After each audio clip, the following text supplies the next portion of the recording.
สบายดีผู้ที่เข้ามาใหม่และผู้ที่ติดตามช่องสันเตชันคุณวันนี้ค่อยจะพาทุกคนไปเรียนรู้เกี่ยวกับบรรดาคำศัพท์หรือว่าประโยคที่ใช้อยู่ในโรงแรมเนาะซึ่งคำทำอิฐนี้แมนเราจะไปทำความรู้จักเกี่ยวกับบรรดาคำศัพท์ที่สำคัญกันก่อนนะที่หนึ่งแมนปิ้นกวนปิ้นกวนในที่นี้แปลว่าโรงแรมนะโรงแรมหรืออีกคำหนึ่งแมนฟ่านเตี้ยนฟ่านเตี้ยนถ้าหากว่าผู้ใดสนใจสามารถไปเบิ่งคำศัพท์เกี่ยวกับฟ่านเตี้ยนเนาะคลิปที่แล้วค่อยได้สอนไปแล้วนะปิ้นกวนแปลว่าโรงแรมนะวันนี้เราเรื่องการจองห้องหรือว่าจองโรงแรมไว้เอาครับว่ายู่ติ้งยู่ติ้งยู่ติ้งนะฝางเจียนฝางเจียนแปลว่าห้องนะฝางเจียนเฉียนถ่ายนะเฉียนถ่ายแปลว่าโต๊ะตอนรับหรือว่าบอลที่มีพนักงานตอนรับอย่างนั้นนะเฉียนถ่ายนะตาเหลินเจียนนะตาเหลินเจียนตาเหลินเจียนแปลว่าห้องเตียงเดียวเรียกว่าห้องที่มีเตียงหน่วยเดียวเนาะตาเหลินแปลว่าคนเดียวเนาะโอเคฝางขาฝางขาแปลว่าบัตรเข้าห้องบัตรที่เราไปเปิดไฟหรือว่าไขประตูเข้าห้องนะฝางขาฝางแมนย่อมาจากฝางเจียนนะเขาจะใช้แต่ฝางกับขาแปลว่าบัตรนะบัตรห้องโอเคต่อมาเป๋าจุนเจียนเป๋าจุนเจียนแมนห้องมาตรฐานเป๋าจุนเจียนช่วงเหลินเจียนช่วงเหลินเจียนช่วงเหลินเจียนแปลว่าห้องเตียงคู่เนาะช่วงมันเป็นคู่เหลินแปลว่าคนเจียนแปลว่าห้องช่วงเหลินเจียนโอเคต่อมาวันนี้เราจะมาเบิ่งรูปแบบของบทสนทนาหรือว่าประโยคที่เกี่ยวข้องกับโรงแรมนะมาเบิ่งประโยคทำอีกกันเลย您好这里是友谊宾馆您好这里是友谊宾馆สบายดีนี่แม่นโรงแรมมิตรภาพเนาะ您好เป็นคำเว้าที่สุภาพเนาะแทนคำว่าหนีเนาะเราจะเว้าว่าหนินจะสุภาพขึ้นเนาะโอเคเจ้อหลีแปลว่านี้เนาะชื่อแปลว่าแม่นโยอี้แปลว่ามิตรภาพ宾馆แปลว่าโรงแรมนะ您好这里是友谊宾馆สบายดีนี่แม่นโรงแรมมิตรภาพนะ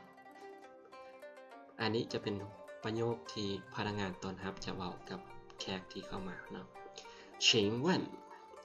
有什么可以帮您的请问有什么可以帮您的สบายดีมียังให้ช่วยบ่เนาะ有什么มียังเนาะ可以帮你的帮แปลว่าช่วยนินแปลว่าทานเนาะเตเป็นคำลงท้ายของประโยค您预定房间了吗您预定房间了吗เจ้าได้จองห้องแล้วบ่หนินแปลว่าทานเนาะยื่นติ้งแปลว่าจองฝางเจียนแปลว่าห้องแล้วมาแล้วบ่เนาะมาเป็นรูปแบบของคำถาม还是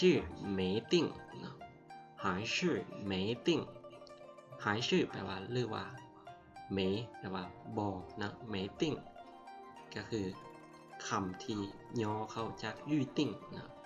还是没定หรือว่ายังบ่ทันได้จองนะ没有这种房间多少钱นะ没有这种房间多少钱กรณีว่าบ่ได้จองนะ没有แปลว่าบ่ได้จองหรือว่าบ่มี这种房间多少钱นะห้องชนิดนี้หรือห้องแบบนี้ราคาเท่าใดนะ多少钱แปลว่าราคาเท่าใดเฉียนแปลว่าเงินโอเคมาเบิ่งตัวที่บทสนทนาตัวที่สอง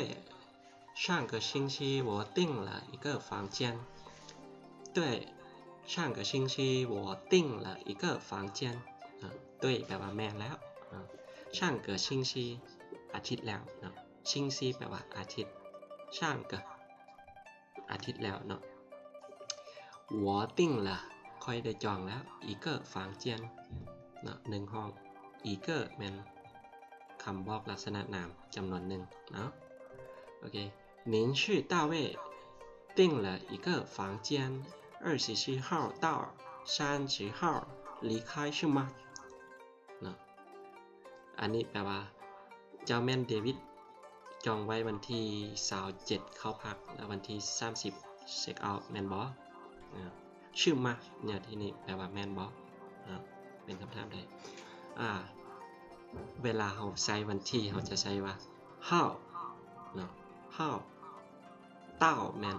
hot เนาะ离开แมน check out เนาะ您是大卫订了一个房间27号到30号离开是吗是的是的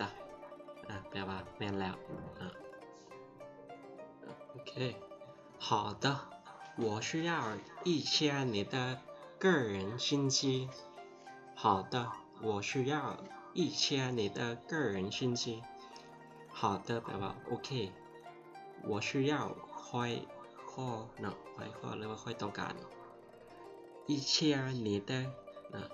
ข้อมูลจำนวนหนึ่งแล้วข้อมูลจำนวน信息นะ信息แปลว่าข้อมูล没问题没问题แปลว่าบ่มีปัญหานะ请把给我您的证件还是护照请把给我您的证件还是护照请把เชิญเอาข้อมูลแกแปลว่าให้นะแกหัว您的证件证件แมนบัตรประจำตัวนะ还是แปลว่าหรือว่า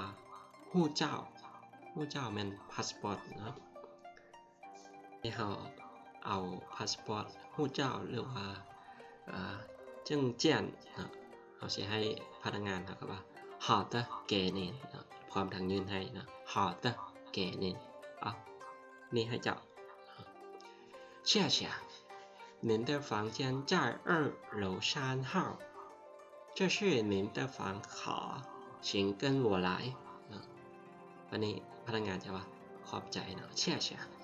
您的房间ห้องของเจ้า在2楼3号ห้องของเจ้าอยู่ชั้นที่2โหลแปลว่าชั้นหรือว่าแปลว่าตึกอะไรชั้นห้าอันนี้มันเลขห้องเลขห้องที่3这是您的房卡这是นี่มันบัตรเข้าห้องของเจ้า请跟我来请跟我来เชิญขึ้นไปกับค่อย这就是您的房间您觉得怎么样这就是您的房间您觉得怎么样นี่แม่นห้องของเจ้ารู้สึกแนวใด觉得觉得แปลว่ารู้สึก怎么แนวใดนะโอเค怎么ถ้ากรณีเราเห็นห้องแล้วมันงามเขาก็ว่า这个房间很好这个房间很好ห้องนี้ดีแท้ๆหรือว่าดีไล่有很多东西空调热水冰箱什么的有很多东西แปลว่ามีสิ่งของหลายอย่าง东西แปลว่าสิ่งของ空调แปลว่าแอร์热水热水แปลว่าน้ำร้อน热แปลว่าร้อน水แปลว่าน้ำ冰箱冰箱แมนตู้เย็น什么的什么的ว่าอื่นๆ谢谢您อันนี้เป็นการแสดงความขอบใจที่มีคนอื่นยอม挂的愉快挂的愉快ขอให้ท่านมีความสุขกับการพักผ่อนหรือว่าขอให้มีความสุขกับการนอน อยู่ในเรียกว่าการพักอยู่ในโรงแรมนั้นนะโอเคมาฮอตนี้การ